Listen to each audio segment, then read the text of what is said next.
हाँ जी, इधर ध्यान दीजिए, force in circular motion, Newton first law, ये हमको बताता है if a body is moving it will keep moving in in same direction, that is in the straight line. तो नेचुरल हमारी इनर्शिया की condition, natural inertia, motion of inertia की condition क्या बताती है कि कोई भी बॉडी इधर चलती रहेगी स्ट्रेट लाइन, ये स्ट्रेट लाइन में ऐसे एक बॉडी चलती रहती है, this is due to inertia.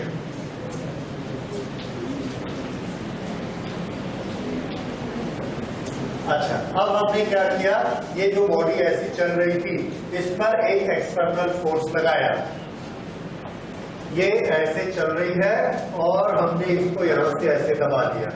देखिए ये वेलोसिटी, ये फोर्स 90 डिग्री राइट एंगल, इसको ये चलते हुए ऐसे दबा दिया, ये ऐसे मुड़ गई और इधर चली।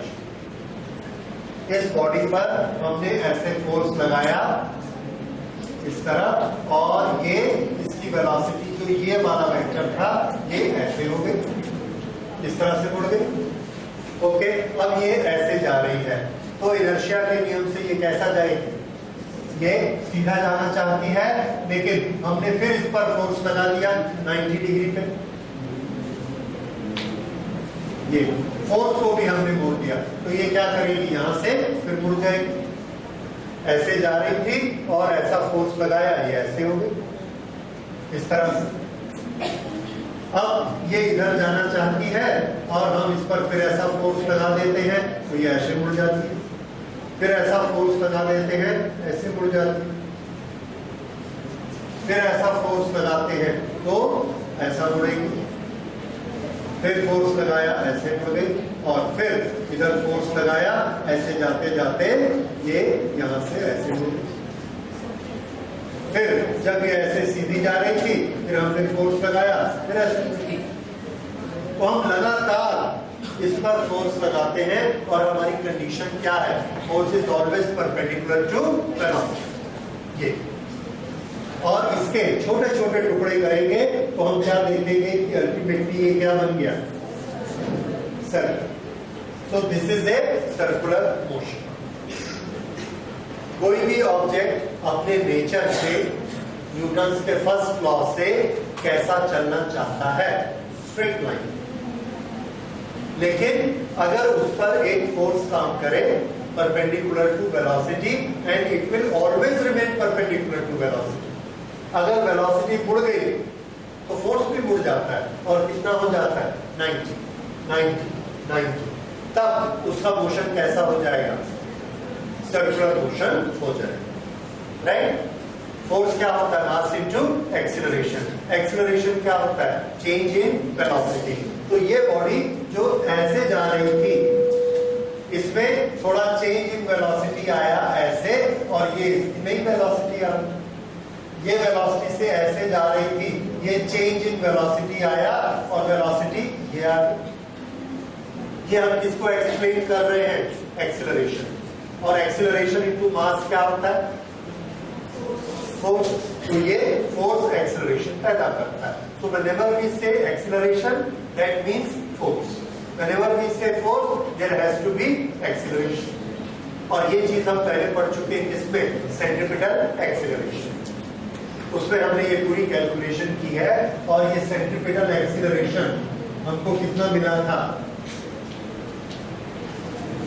v²/r।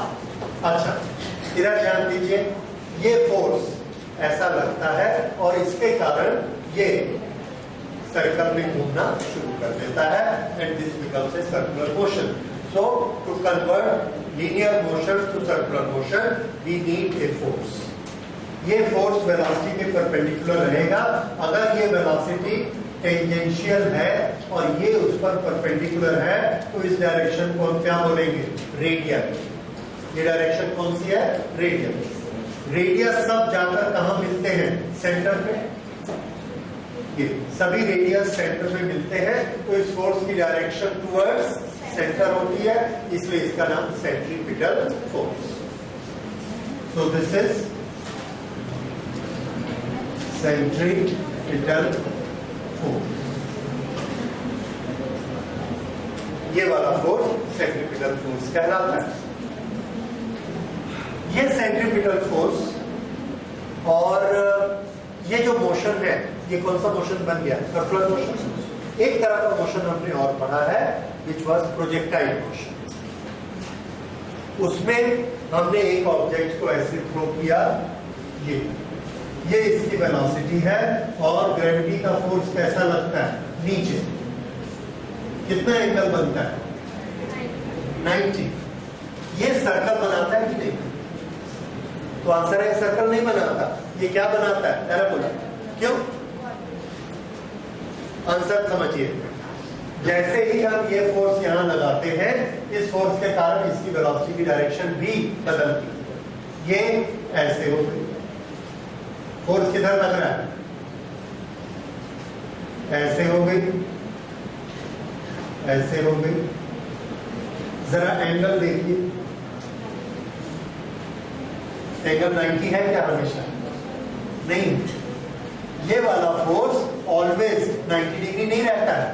ये फोर्स अपनी डायरेक्शन नहीं बदलता, ये किधर रहता है? हमेशा। So when the force is in one direction continuously and that direction is other than direction of velocity, तब ये जो पाथ बनेगा, ये पाथ कैसा बनेगा? Parabola. And when force is always at right angle, तब ये पाथ कैसा बनेगा? सर्कल। तो यहां पर वेलोसिटी से फोर्स 90 डिग्री है, यहां वेलोसिटी से फोर्स 90 डिग्री है, पर ये पैराबोला बनता है और ये सर्कल बनता है। रीजन समझ में आया? उसमें फोर्स अपनी डायरेक्शन नहीं बदलता और इस पे फोर्स अपनी डायरेक्शन लगातार बदलता है। किस शर्त को फुलफिल करता है? It is always perpendicular to velocity. तब ये क्या बनेगा? सर्कल, और उसमें बनेगा पैराबोला, दैट इज प्रोजेक्टाइल। ये दोनों का अंतर। अच्छा, अब वापस इस पे आते हैं। यहां से हमको एक चीज समझ में आती है कि अगर स्ट्रेट चलने वाली चीज को हमने गोल बनाना है, गोल घुमाना है, सर्कल में लाना है, तो हमको एक फोर्स चाहिए, सेंट्रीपिटल फोर्स। अब ये दोनों चीजें हम याद कर लेते हैं। एक ऑब्जेक्ट सर्कल में घूम रहा है, क्यों घूम रहा है? न्यूटन के नियम से सबको सीधा चलना चाहिए। यस, जरूर उस पर क्या लग रहा होगा? पक्का, फिजिक्स का नियम। ठीक है, इसको बिल्कुल थंब रूल मान लीजिए। कोई भी चीज गोल घूम रही है, उस पर हमेशा क्या लग रहा होगा? Centripetal force. भले हम उसका पता लगा सकें या ना पता लगा सकें, लेकिन सेंट्रीपिटल फोर्स जरूर लग रहा होगा। राइट, एक चीज। दूसरा, किसी भी स्ट्रेट चलने वाली चीज पर आप नॉर्मल फोर्स लगाइए, उसको गोल घूमना ही पड़ेगा, सर्कुलर मोशन बनेगा ही बनेगा। तो सेंट्रीपिटल फोर्स लगाओगे तो सर्कुलर मोशन बनना कंपलसरी, और अगर सर्कल बन रहा है तो उस पर सेंट्रीपिटल फोर्स होगा, ये भी कंपलसरी। दोनों शर्तें याद रहेंगी, दोनों एक दूसरे के बिना एग्जिस्ट नहीं करते, ये पक्का याद रखना। ठीक है, अब सेंट्रीपिटल फोर्स है तो force is mass into acceleration, तो सेंटर की तरफ एक एक्सीलरेशन होगा, और ये एक्सीलरेशन हम पढ़ चुके हैं कितना होता है, v²/r। इसकी कैलकुलेशन दोबारा नहीं करेंगे, ये आप कर चुके हैं, इसलिए हम सेंट्रीपिटल फोर्स लिख लेते हैं सीधा। Force centripetal is equal to mass into acceleration centripetal, this is equal to mv²/r। ये सेंट्रीपिटल फोर्स बन गया। तो सेंट्रीपिटल फोर्स की कैलकुलेशन में किस किस का पार्ट है? Mass of the body, velocity of the body and radius of the circle. अब सेंट्रीपिटल फोर्स के बारे में एक और बड़ी इंपॉर्टेंट चीज है। हमारे नेचर में चीजें गोल घूम रही हैं, अर्थ सन के चारों तरफ घूम रही है, मून अर्थ के चारों तरफ घूम रहा है, इलेक्ट्रॉन प्रोटॉन के चारों तरफ घूम रहा है, ऐसे बहुत सारी चीजें घूम रही हैं। तो सब में कौन सा फोर्स लग रहा होगा? Centripetal force. तो सेंट्रीपिटल फोर्स हमारे नेचर में एक फोर्स हुआ कि नहीं हुआ? नहीं हुआ। सेंट्रीपिटल फोर्स बोल के हमारे नेचर में कोई फोर्स नहीं होता है। देखिए गड़बड़ हो रही है, मैं इसको ठीक करता हूं। हमारे नेचर में बेसिक फोर्स कितने होते हैं? Electric force, gravitational force and strong and weak nuclear, बस इतने ही। अच्छा, और हमने कौन से फोर्स पढ़े हैं? सुनिए, फोर्स ऑफ टेंशन पढ़ा आपने, फोर्स ऑफ वेट पढ़ा है, ठीक है। फोर्स इन द स्प्रिंग तो टेंशन हो गया, और उसके बाद load, force on A rocket, ये भी आपने पढ़ा है। इस तरह से बहुत सारे फोर्सेस हमने पढ़े। फ्रिक्शन का फोर्स पढ़ा है, ये फोर्स पढ़ा है। क्या सेंट्रीपिटल फोर्स भी ऐसा ही एक फोर्स है जो ऑब्जेक्ट पे लगता है? आंसर है नो। सेंट्रीपिटल फोर्स नहीं होता, ये सिर्फ एक कैलकुलेशन होती है। तो फिर हम इसको सेंट्रीपिटल फोर्स क्यों बोलते हैं? ये चीज आपको कोई टीचर बोलता नहीं, बताता नहीं। सब बोलते सेंट्रीपिटल फोर्स होता है, सेंट्रीपिटल फोर्स नहीं होता है। मैं आपको एग्जांपल देता हूं। आपकी क्लास में, स्कूल में आपकी क्लास में एक लड़का है, मान लीजिए उसका नाम है Ram, he is captain, captain of the class. तो कैप्टन तो क्लास में होता है, ठीक है, राम कैप्टन है, और बाकी सब लड़कों के दूसरे नाम है। अब अगले साल एक दूसरा लड़का है रमेश, वो कैप्टन है। तो तीसरे साल एक तीसरा लड़का है नोमेश, वो कैप्टन है। चौथे साल हम उस क्लास में आते हैं और पूछते हैं कैप्टन किसका नाम है? कोई बोलेगा मेरा नाम कैप्टन है? नहीं बोलेगा। लेकिन अगर हम पूछेंगे कैप्टन की ड्यूटी कौन कर रहा है, तो रमेश बोलेगा मैं कैप्टन की ड्यूटी कर रहा हूं। पिछले साल कैप्टन की ड्यूटी कौन कर रहा था? राम कर रहा था। उससे पिछले साल कैप्टन की ड्यूटी वो कर रहा था। क्यों? क्योंकि क्लास में कैप्टन होता है। बिना कैप्टन के क्लास नहीं बनती हमारे स्कूल में, तो क्लास में कैप्टन का होना जरूरी है। पर क्या कोई लड़का कैप्टन नाम का है? नहीं है। तो क्या क्लास में कैप्टन नहीं है? है। देखिए, लेकिन सिचुएशन आपको समझ में आ गई। कैप्टन होता है कि नहीं होता है? वैसे ही सेंट्रीपिटल फोर्स, सेंट्रीपिटल फोर्स होता है पर नहीं होता है। ओके, तो ये क्या हुआ? जिस तरह से कैप्टन की ड्यूटी एक लड़का करता है, उसी तरह से सेंट्रीपिटल फोर्स की ड्यूटी एक दूसरा फोर्स करता है जो रियल फोर्स होता है। कैसे? एक इलेक्ट्रॉन ऐसे सीधे जा रहा था, ये प्रोटॉन ने उसको खींचा। क्यों खींचा? क्योंकि ये प्लस है और ये माइनस। प्रोटॉन ने इसको खींचा तो ये ऐसे जाते हुए मुड़ गया। फिर ये ऐसा सीधा जा रहा है, फिर प्रोटॉन ने खींचा, फिर ऐसा मुड़ गया। फिर सीधा जा रहा था, फिर प्रोटॉन ने खींचा, फिर मुड़ गया। अल्टीमेटली क्या करेगा वो? गोल घूमेगा। कौन सा फोर्स इसको खींच रहा है? That is electrical force, electrostatic force खींच रहा है। लेकिन हम क्या बोलते हैं?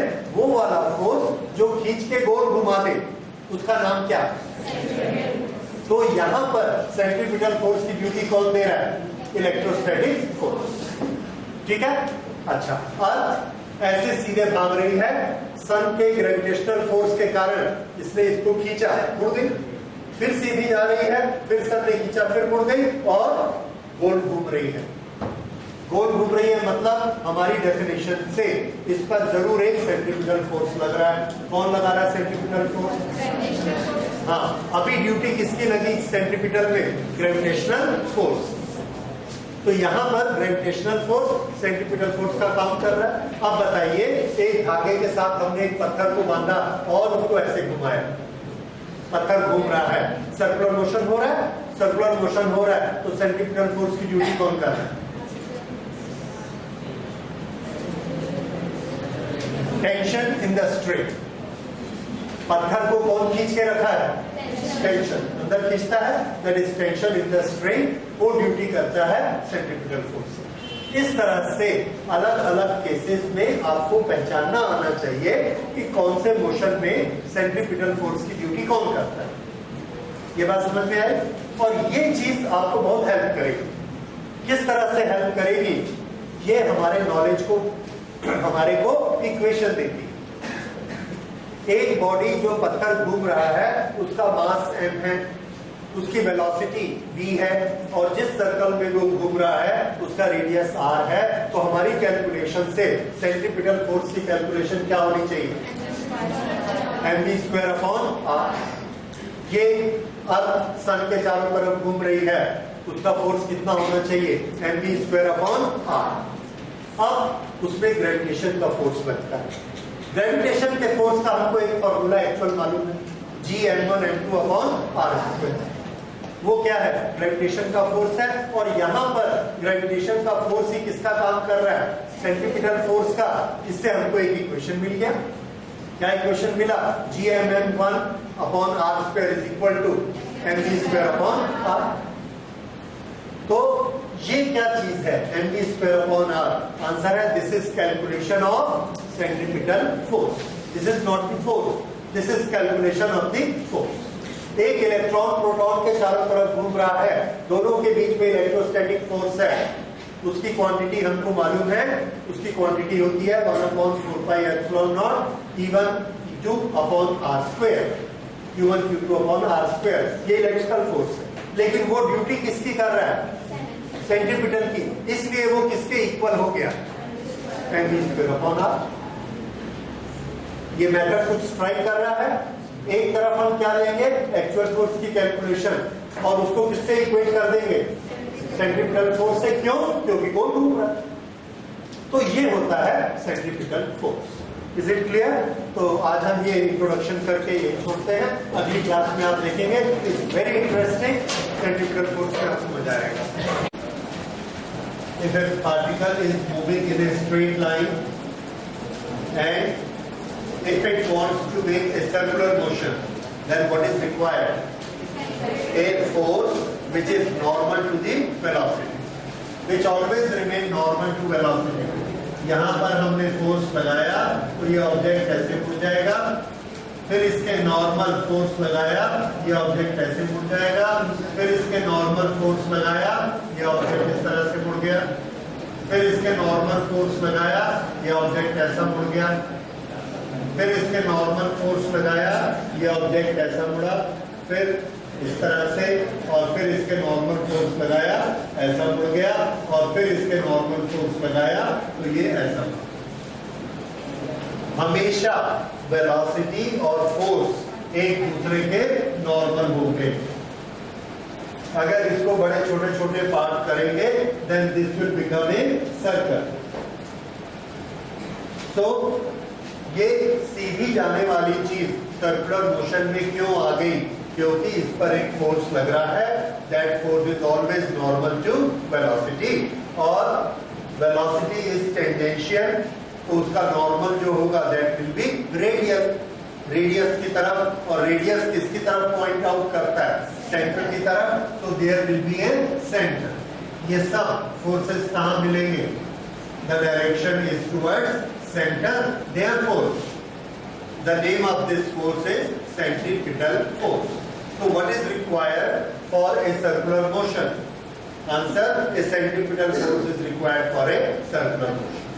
तो जहां पर सर्कुलर मोशन हो रहा होगा कंपल्सरी है कि वहां पर एक सेंट्रीपिटल फोर्स होगा। सेंट्रीपिटल फोर्स की डायरेक्शन हमेशा वेलोसिटी के परपेंडिकुलर होती है। दूसरा, इसी को उल्टा कर देते हैं। अगर किसी मूव करने वाली चीज पर नॉर्मल डायरेक्शन में फोर्स लगा दें तो उसका मोशन कैसा हो जाएगा? आंसर है सर्कुलर हो जाएगा, वो कभी भी स्ट्रेट नहीं रहेगा। तो ये दोनों चीजें एक दूसरे से मिली हुई आपको याद रखनी है कि सर्कुलर है तो सेंट्रीपिटल लग रहा है, और अगर हमने नॉर्मल फोर्स लगाया है तो उसको गोल घूमना पड़ेगा। This is centripetal force. दूसरी चीज जो मैंने आपको बताई थी कि सेंट्रीपिटल फोर्स अपने आप में एक सेपरेट एंटाइटी ऑफ फोर्स नहीं है। It is only A quality, it is only a property, characteristic, वो वाला फोर्स जो गोल घुमा दे। लेकिन इस फोर्स का रोल अलग अलग एग्जाम्पल में अलग अलग फोर्स रोल प्ले करते हैं। Sometimes friction is playing as centripetal force. एक रस्सी से पत्थर को बांध के ऐसे घुमाते हैं तो रस्सी में जो टेंशन आ जाएगा, that tension act as centripetal force, वो पत्थर को सीधा जाने नहीं देता, खींच लेता है। इसी तरह से एक प्रोटॉन के चारों तरफ इलेक्ट्रॉन घूमता है तो इलेक्ट्रोस्टैटिक फोर्स किसका काम करता है? सेंट्रीपिटल फोर्स का। वो इलेक्ट्रॉन को सीधा नहीं जाने देता। सन के चारों तरफ अर्थ घूम रही है, अर्थ सीधी क्यों नहीं चली जाती? क्योंकि सन उसको अपनी तरफ खींचता है। अगर अर्थ ऐसा जाने की कोशिश करती है तो सन उसको ऐसे खींचता है और वो ऐसे मुड़ जाती है। तो अर्थ का ये जो मोशन हुआ, इसके लिए सेंट्रीपिटल फोर्स का रोल कौन प्ले कर रहा है? Gravitational force between sun and the earth. इस तरह से डिफरेंट फोर्सेस डिफरेंट तरह से सेंट्रीपिटल फोर्स पर काम करते हैं। आज हम लोग उसके आगे स्टडी करेंगे, कुछ ऐसे एग्जांपल्स लेंगे जो हमारे नेचर में या हमारी डे टू डे लाइफ में सेंट्रीपिटल फोर्स का काम करते हैं और उसकी हम स्टडी करेंगे और क्या उसके इफेक्ट होते हैं उसको देखेंगे। तो एक चीज हमको पता लगी कि अगर हमें सर्कुलर मोशन करना है, गोल घूमना है, तो हमको सेंट्रीपिटल फोर्स चाहिए, उसके बिना मूव नहीं कर सकते। हम एक साइकिल पर जा रहे हैं और साइकिल पे जाके आगे टर्निंग आता है। अगर हम साइकिल पर जाते हुए इस तरह से टर्न होते हैं तो इस पोर्शन को देखिए, what is this? Part of A circle. तो ये सर्कुलर मोशन है और सर्कुलर मोशन के लिए क्या कंपलसरी है? Centripetal force. तो जरूर इस पर कोई ना कोई सेंट्रीपिटल फोर्स लग रहा होगा। कौन काम करता है ये सेंट्रीपिटल फोर्स? कौन सा फोर्स यहाँ पर सेंट्रीपिटल फोर्स का काम करता है जो साइकिल को खींच के गोल घुमा देता है? अदरवाइज साइकिल तो सीधी जा रही है। न्यूटन के नियम से उसको सीधा जाना चाहिए, इनर्शिया ऑफ वेलोसिटी से। उसको कोई खींच के घुमा देता है उसकी डायरेक्शन, और वो सेंट्रीपिटल फोर्स कौन होता है? तो अभी हम स्टडी करते हैं जो व्हीकल हम चलाते हैं और व्हीकल को घुमाते हैं। ये हमारा डे टू डे सबसे कॉमन एग्जांपल है। वहां हम स्टडी करेंगे कि सेंट्रीपिटल फोर्स हम कहां से लाते हैं। तो यहाँ पर सेंट्रीपिटल फोर्स हम लोग दो मेथड से लाते हैं। दो फोर्सेस से हम रिक्वेस्ट करते हैं और वो दोनों हमारा सेंट्रीपिटल फोर्स बन के हमको मोड़ने में हेल्प करते हैं। वो दो फोर्स है, एक फ्रिक्शन का फोर्स और दूसरा हमारा weight, that is gravitational force. ये दोनों से हम सेंट्रीपिटल फोर्स क्रिएट करते हैं। किस तरह से क्रिएट करते हैं देखिए, it's very interesting. Centripetal force का कैरेक्टरिस्टिक आपको याद है, वो कैसा होता है? वेलोसिटी से परपेंडिकुलर। अगर ऐसे कोई चीज जा रही है तो हम फोर्स को ऐसे लगाएंगे, परपेंडिकुलर ऐसे लगाएंगे तो ये मुड़ जाएगी। फिर ये ऐसी जा रही है, फिर ऐसे लगाएंगे तो मुड़ जाएगी। ये प्रॉपर्टी हमको याद रखनी। अब यहां से एक साइकिल सीधी जा रही है या एक कार है, कार सीधी जा रही है। यहां से कार जा रही है, ये वाला पॉइंट है ए। न्यूटन के जो लॉज है, फर्स्ट लॉ, उसके अनुसार ये सीधा जाता हुआ ऑब्जेक्ट इसको स्ट्रेट चलते जाना चाहिए और एक इंस्टेंट के बाद इसको यहां पहुंच जाना चाहिए इस लाइन में। ये यहां पहुंचना चाहिए बी, ए से बी पर जाना चाहिए due to inertia of motion. लेकिन क्या होता है कि हम कार का स्टीयरिंग घुमा देते हैं या हम साइकिल का हैंडल मोड़ देते हैं। ऐसा मोड़ के हम इस ए पॉइंट को यहां पहुंचा देते हैं। ये पॉइंट है सी। तो ए को न्यूटन के लॉ से कहां जाना चाहिए था? बी पर। हमने स्टीयरिंग घुमा के उसको कहां ले गए? सी पर। लेकिन लॉ के अनुसार उसको कहां होना चाहिए था? बी पर। तो वो क्या चाहता है, वो क्या करता है? वो सी से बी के तरफ जाने की कोशिश करता है। क्यों? क्योंकि वो नेचर के नियमों का पालन कर रहा है। नेचर का लॉ क्या कहता है? उसको कहां होना चाहिए? बी पे।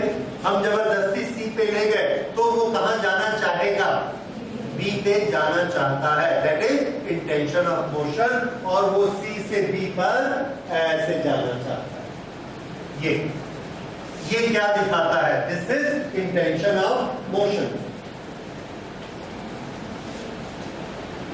Intention of motion. और जब किसी पार्टिकल का इंटेंशन ऑफ मोशन होता है मूव करने का, तो उसको अपोज करने के लिए कौन आ जाता है? Very good. उसको अपोज करने के लिए फ्रिक्शन। तो ग्राउंड का टायर के साथ जो फ्रिक्शन होगा वो यहां पर पैदा होता है। किस direction? Opposite to the intention of motion. तो यहां पर फ्रिक्शन किस डायरेक्शन में पैदा हुआ? इस डायरेक्शन में, ये फ्रिक्शन। अब देखिए, बड़ी विचित्र बात है। आप लोगों ने अभी तक क्या पढ़ा है? एक कार ऐसे जा रही है तो फ्रिक्शन किधर काम करता है? इंजन चलाना छोड़ दो तो फ्रिक्शन किधर काम करेगा? पीछे, और इसकी वेलोसिटी को कम कर देगा। अगर हम एक्सीलरेट करते हैं तो स्टैटिक फ्रिक्शन किधर काम करता है? इस तरफ, और वो इसकी वेलोसिटी को बढ़ा देगा। यानी फ्रिक्शन हमेशा कैसा काम करता है? वेलोसिटी के इधर या वेलोसिटी के इधर, यानी वेलोसिटी की लाइन में काम करता है। क्या कभी फ्रिक्शन वेलोसिटी के परपेंडिकुलर काम करता है? नहीं करता। अभी तक कोई एग्जांपल नहीं आया, अब आया। अब देखिए यहां पर कार कहां जा रही है? कार तो ये जा रही है, ये कार की वेलोसिटी है, लेकिन फ्रिक्शन किधर है? Normal to it. तो ये जब आपको पढ़ाया जाता है that whenever we turn a car, whenever we turn a cycle, the friction acts as centripetal force. तो हमको समझ में नहीं आता है कि फ्रिक्शन कैसे सेंट्रीपिटल फोर्स का काम करता है। फ्रिक्शन तो हमेशा along the velocity काम करता है या अपोजिट टू वेलोसिटी काम करता है। तो कार जब इधर जाती है तो फ्रिक्शन या तो इधर काम करेगा या इधर काम करेगा। इधर कैसे आ गया? आप समझ में आया इधर कैसे आ गया? क्योंकि ये फ्रिक्शन का हमारा नियम क्या है? It opposes the intention of motion. और ये जो ए पॉइंट को हम जबरदस्ती सी पर ले गए, इसका इंटेंशन कहां जाने का है? बी का, क्योंकि न्यूटन के इनर्शिया के नियम से इसको कहां होना चाहिए था? बी पर। तो इसका इंटेंशन सी से बी बना, और फ्रिक्शन किसको अपोज करता है? इंटेंशन ऑफ मोशन को, इसलिए फ्रिक्शन ये बना। ये फ्रिक्शन वेलोसिटी से राइट एंगल पर है। तो वेलोसिटी से राइट एंगल पर जो फोर्स होगा वो क्या करता है? वो टर्न कर देता है, चलती हुई चीज को टर्न कर देता है। तो फ्रिक्शन ने इसको टर्न कर दिया और ये साइकिल ऐसे टर्न हो गया। अब बताइए टर्न करने में किसका हाथ रहा? Friction. So friction act as centripetal force in the turning. ये बात समझ में आई? So in the turning of cycle, in the turning of car, friction act as centripetal force. ये एक चीज है। अब हम इसकी कैलकुलेशन भी कर सकते हैं, क्योंकि फिजिक्स में हर चीज को हम क्वांटिफाई करते हैं। तो हम इसके लिए लेते हैं एक प्लेन रोड है, और वो प्लेन रोड ऐसे चलती हुई इस तरह से ऐसे घूमती है। तो यहाँ का जो पोर्शन है, यहां से लेके यहां तक का पोर्शन, ये पोर्शन कैसा बनेगा? सर्कल। ये रोड को आप इधर से देखते हैं तो आपको ऐसी ये लाइन दिखेगी। ये लाइन कैसी दिखेगी? प्लेन। ओके, इस पर जो कार चल रही है वो ऐसा आगे की तरफ चल रही है, और अगर इस आगे चलती हुई कार को इस तरफ मोड़ना है तो हमको एक इधर फोर्स चाहिए जो इसको मोड़ेगा। इस चीजों को देखकर हम यहाँ पर एक डायग्राम बनाते हैं। This is road. इस रोड पर ये एक कार खड़ी है। ये कार ऐसा आगे की तरफ जा रही है। This is sine moving inside. Okay, अगर ऐसे मूव कर रही है तो इस पर क्या क्या काम करता है? व्हेन इट टर्न्स, ये नीचे की तरफ एक फोर्स काम कर रहा है mg, और ऊपर की तरफ दिस इज r।